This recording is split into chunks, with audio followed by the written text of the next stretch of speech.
వచ్చినటువంటి భర్తను చూసి ఆ రోజు ఏకాదశి వ్రతంలో ఉన్నందువల్ల ఆయన భార్య పేరు విష్ణుప్రియ.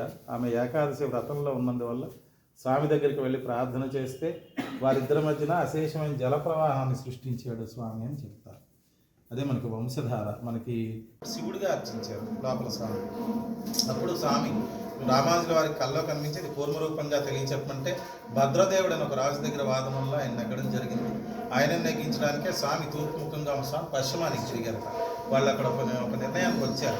రామానుజుల వారు స్వామి వెనకాల కూర్చొని ప్రార్థిస్తే ఇది కూర్మరూపం అయితే నీ వైపు తిరుగుతూ ఒప్పుకుంటాను. అప్పుడు అందరూ చూస్తుండగా పశ్చిమముఖంగా తిరిగాడు స్వామి. అందుకే రెండు ధ్వజస్తంభాలు ఉంటాయి.